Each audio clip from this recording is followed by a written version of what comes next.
हमें उम्मीद करनी चाहिए कि ये कामयाब हो। डिप्लोमेसी की जीत जो है ना वो सबके लिए जरूरी है। 60 days are critical. Jewish Zionism है, पीस उनका जी। दुश्मन है। अमेरिकन और इसराइल की डाइवर्जेंस लोएस्ट रेटिंग हुई प्रेसिडेंट ट्रंप की इस पीरियड के अंदर। इसराइल के बहकावे में आके रॉन्ग असेसमेंट कर गया। पॉलिटिक्स इज वेरी क्रूअल जी। सर, ईरान से डील को ट्रंप और नेतन्याहू की सिफारती नाकामी से ताबीर किया जा रहा है, जबकि ईरान में भी इस पर पुरजोश रद्दमल कोई सामने नहीं आया।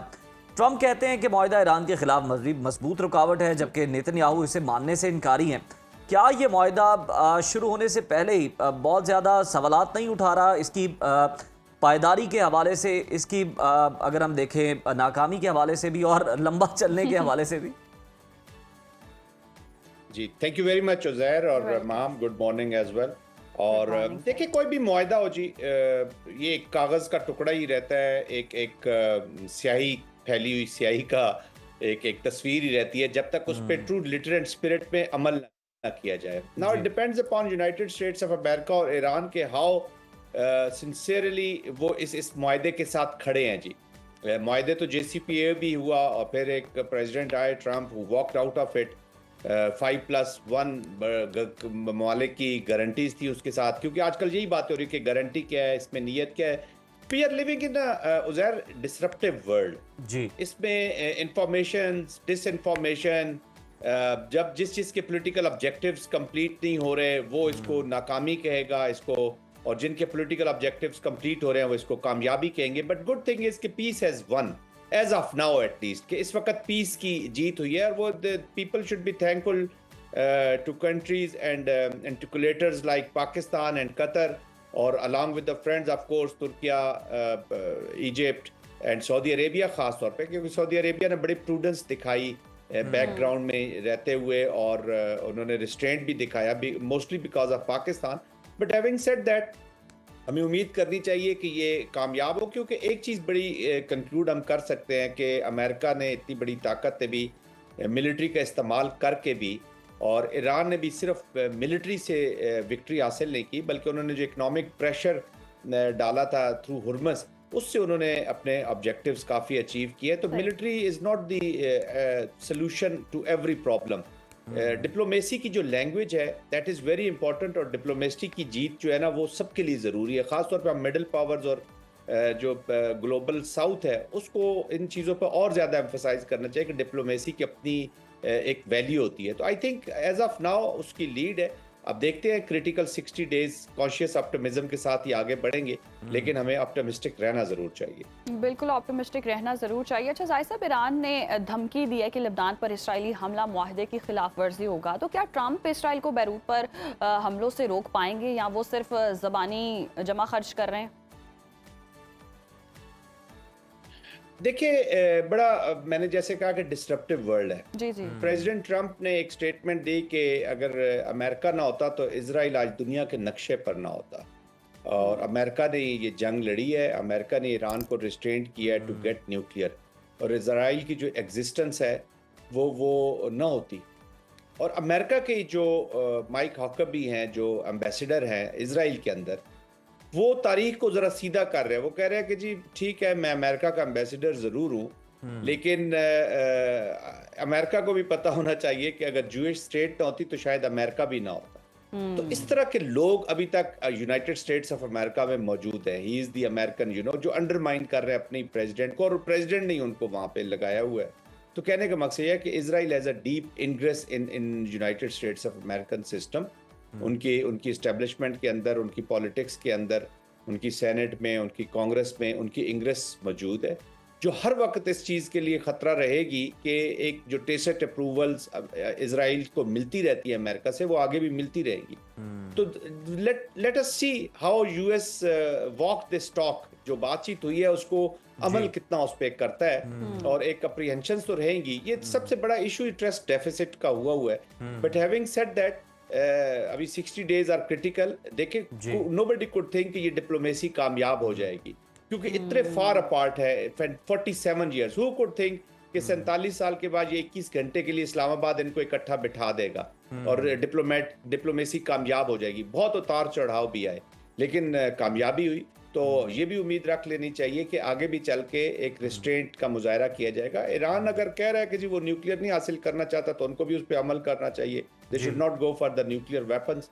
और अमेरिका जिस तरीके से जो प्रोमिसेस कर रहे हैं, आई थिंक अब पूरी दुनिया इसको, और ये सिक्योरिटी काउंसिल के भी अभी इसके ऊपर आप देखिएगा विद द कमिंग टाइम इसके ऊपर एक कवर आ जाएगा, तो प्रोबेबली एक पुश टुवर्ड्स दिस पीस चलती रहेगी जी। बिल्कुल पीस चलती रहेगी। लेकिन जनरल साहब अगर हम देखें तो 300 अरब डॉलर की जो बातें हो रही हैं, डोनाल्ड ट्रंप साहब कह रहे हैं कि जी हम अमेरिका जो है वो ईरान को कुछ भी देने को तैयार नहीं है, तो ये कैसे हो सकता है कि ईरान अपना न्यूक्लियर डस्ट भी सरेंडर कर दे और अपने अज़ाइम जो हैं उनको भी छोड़ दे और जो सैंक्शंस हैं वो भी ना हटाई जाएं और उसका जो नुकसान हुआ है उसकी मद में उसे पे भी ना किया जाए? या फिर ये दूसरी सूरत हाल है कि सिर्फ ये दिखावे के लिए इस तरह की बातें हो रही हैं, लेकिन पसे पर्दा मामला तय पा गए हैं कि ईरान को क्या मिले?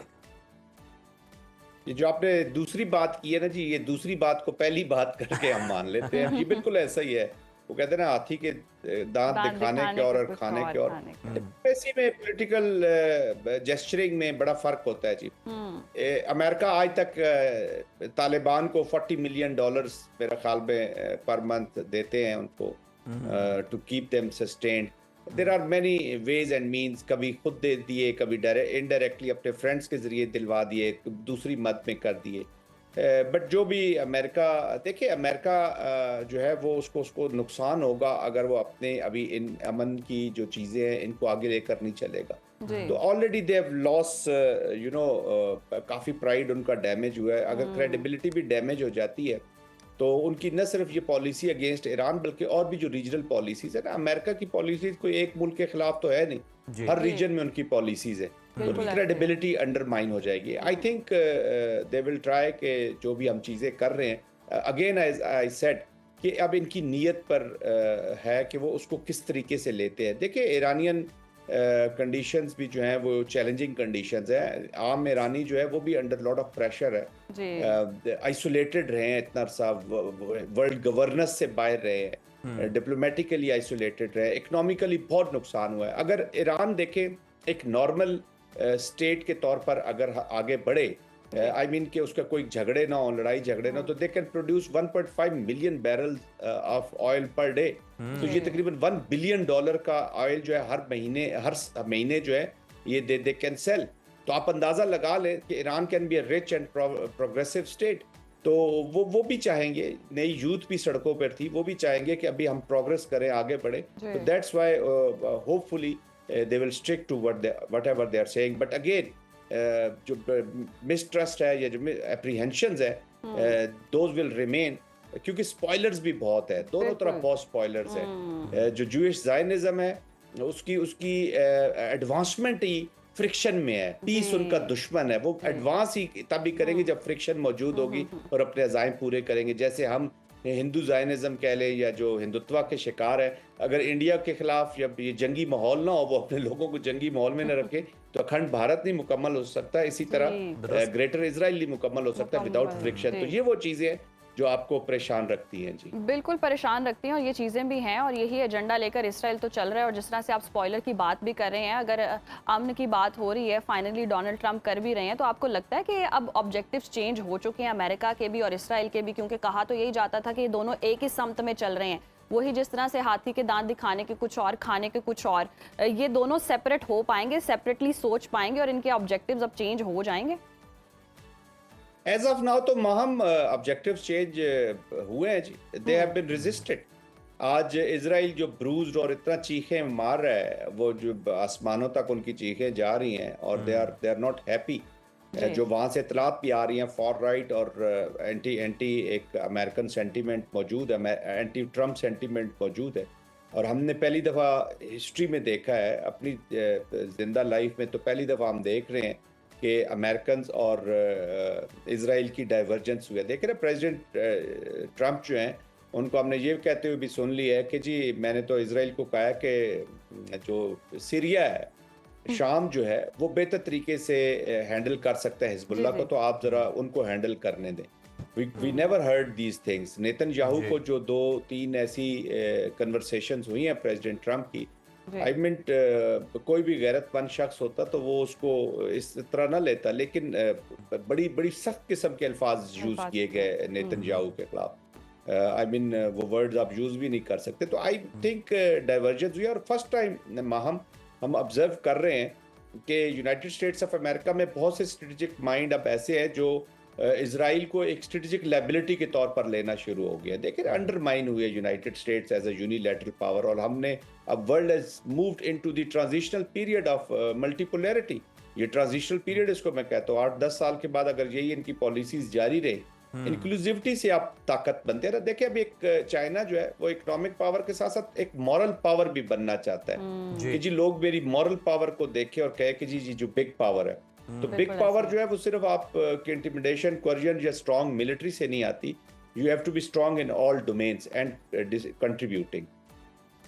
बिल्कुल सही। जाहिद साहब, अगर इस मुआहदे को देखें, जिस तरह से आपने कहा कि जितनी डोनाल्ड ट्रंप ने नेतन्याहू को सुनाई, अगर कोई गैरतमंद होता तो कुछ सोचता, लेकिन वो लगता है कि ज़रूरतमंद है, आगे इलेक्शन भी आ रहे हैं, तो नेतन्याहू को भी फिक्र है, डोनाल्ड ट्रंप साहब को भी फिक्र है मिड टर्म की। तो जो अगली इंतखाबी मुहिम, आप समझते नहीं कि ये मुआहदा उसका एक सियासी स्टंट है, या वाकई अमेरिका जो है वो मशरिक़ वस्ता में मुस्तकिल तौर पर अब अमन चाहता है और चाहता है कि वो जो खुली छूट दी हुई थी इसराइल को, उसके आगे अब कोई नाकाबंदी जो है वो की जाए, जिस तरह आपने हुर्मस में की थी? उज़ैर, ये जो मैं पहले बात की कि we are living in a disruptive world, ये जो डिस्ट्रप्टिव वर्ल्ड होता है इस पे अमन, ख्वाहिशें, ये कोई नहीं होती। हर कोई अपना इंटरेस्ट गार्ड करता है। सही। जो भी पॉलिटिशियंस होते हैं, चाहे वो प्रेसिडेंट्स हों, जहाँ पे बैठे होते हैं, वो पहले अपना इंटरेस्ट गार्ड करते हैं जी। Yes, there is a political pressure inside America, और बहुत बड़ा इकोनॉमिक प्रेशर भी बहुत बड़ा। रेटिंग देखें, लोएस्ट रेटिंग हुई प्रेसिडेंट ट्रंप की इस पीरियड के अंदर। मेगा जो सपोर्टर्स हैं वो बड़े डिस्टर्ब हुए, वो उनसे दूर हो रहे थे। 4 कांग्रेसमैन ने, 2 symbolic, but they voted against, Republicans ने अगेंस्ट वोट किया अपने प्रेसिडेंट के। तो ये वो चीज़ें जो आपको प्रेशर बिल्ड करती हैं, और आपकी स्ट्रेटजी फेल हुई है, आपकी असेसमेंट फेल हुई है। एम्बेरसमेंट बहुत बड़ी है कि अमेरिका जैसा मुल्क इजराइल के बहकावे में आके रॉन्ग असेसमेंट कर गया, और they went into a wrong war. बिल्कुल तो इस वजह से वो उसको कोर्स करेक्शन करना चाह रहे हैं। जहाँ तक वो है कि वो वाकई करना चाहते हैं या नहीं करना चाहते, वो तो मैंने जैसे बताया कि अब ऐसी दुनिया हो गई है कि प्रैक्टिकली आप देखेंगे कि ऑन ग्राउंड क्या हो रहा है। अब देखिए ना, लोग बड़ा कंडेम कर। मैं ब्रिटिश की आपको एक छोटी सी यूके की एग्जांपल देता हूँ। एक साइड पे तो वो कहते हैं जी फलस्तीनी स्टेट होनी चाहिए, बड़ी ज्यादती हो रही है, लेकिन उस जेनोसाइड को रुकवाते नहीं। और लंदन के अंदर, अमेरिका, यूके के अंदर जो 80-80 साल के लोग भी प्रोटेस्ट कर रहे हैं फलस्तीन के हक में, उनको एक टेररिज्म एक्ट के तहत उनको ट्रायल करने के उस मोड में चले गए। तो ये पॉलिटिक्स इज वेरी क्रूअल जी। ये लोग अपने इंटरेस्ट गार्ड करने के बिल्कुल लिए ऐसा ही है। और डोनाल्ड ट्रंप भी बहुत ही अनप्रेडिक्टेबल हैं। वो एक तरफ से फिर इब्राहिम अकॉर्ड की भी बात कर देते हैं। अगर जंग बंदी की बातें हो रही हैं तो अल्टीमेटली कहीं ना कहीं फिर गोल जाकर वही नजर आ रहे होते हैं कि ग्रेटर इसराइली कहीं बनाने की इनकी ख्वाहिश है। इस सारे मामले में आपको क्या लगता है कि जिस तरह से मईशतों के आगे, इकोनॉमी के आगे तरक्की याफ्ता ममालिक ने अब सर झुका दिया है, क्योंकि बर्दाश्त से बाहर हो गया था, इमेज भी इनका ख़राब हो रहा था, इकोनॉमी भी बहुत ज़्यादा डिस्टर्ब हो रही थी, तो अब आपको लगता है इस मुआहदे के बाद बाकी जितने ममालिक हैं वो आवाम का सोच रहे हैं, कुछ रिलीफ शायद मिलेगा, मईशत को संभाला मिलेगा? पाकिस्तान में आप क्या सोच रहे हैं? सिफारती कामयाबियाँ तो मिल गई, अब मईशत के हवाले से कोई कामयाबी मिलती नज़र आ रही है? आई थिंक ये हमारी बड़ी बदनसीबी होगी कि हम इस पॉलिटिकल डिप्लोमेटिक जेंथ पे पहुंच के, इतनी ऊंचाइयों पे पहुंच के, इतना कुछ अचीव करने के बाद अगर हमने इसका इकोनॉमिक डोमेन्स में या इकोनॉमी में फ़ायदा ना उठाया। तो आई थिंक अभी ये चाहिए हमारे पॉलिटिकल लीडर्स को कि वो एक पूरे रोड मैप के साथ आगे बढ़ें, एक स्ट्रेटजी के साथ आगे बढ़ें। जब तक आप इकोनॉमिकली स्ट्रांग नहीं होंगे और इस डिप्लोमेसी के, इस विक्ट्री के, जो पाकिस्तान की mostly it is because of the military diplomacy which has brought this, और मार्का हक के बाद ये चीज़ें आई हैं। अब इसको ट्रांसफॉर्म करना होगा। एक आम पाकिस्तानी जो सड़क पर जिसने रेडी लगाई है उस तक इसके फ्रूट्स जाने चाहिए, और वो तब भी जा सकते हैं कि हम इकोनॉमिकली थोड़े से अपने आप को ठीक करें, चीज़ों को ठीक करें, अपनी गवर्नेंस को ठीक करें और कनेक्ट हों। इस वक्त आप you are the darling of the world. तो डार्लिंग ऑफ द वर्ल्ड को आप चाहिए कि अपनी चीज़ों को आगे लेकर बढ़े। यस, बढ़ेंगे अगर ये सैंक्शंस ईरान के ऊपर से हटती हैं, तो ये जो पाइपलाइंस के प्रोजेक्ट्स रहते हैं, जो एनर्जी की हमारी जो सिक्योरिटी है वो बढ़ सकती है, उसको बढ़ाना भी चाहिए। अमेरिका के साथ आपके ट्रेड को बढ़ना चाहिए, क्योंकि आपने अमेरिका के एग्जिट कार्ड थे, स्पेस इतनी बड़ी आपने उसको ऑफ रैंप दी है। और of course China is very proudly looking at you, because आप चाइना के साथ यूनिसाथ चल रहे थे, आपका स्ट्रेटेजिक पार्टनर है। सऊदी अरेबिया की जो प्रूडेंस है वो आपकी वजह से आपने गल्फ पूरे को भी इस वॉर की आग से बचाया है। It's a huge effort, we must convert this into this opportunity को हम अपने लिए भरपूर फायदा बिल्कुल उठाएं। आज बिल्कुल, ये अल्हम्दुलिल्लाह सिफारती जो युद्ध- कामयाबी पाकिस्तान को हासिल हुई है, जाहिद साहब, हमें इसको मुआशी फ़ायदे में बदलने की बहुत ज़्यादा ज़रूरत है। बहुत शुक्रिया आपके वक्त का।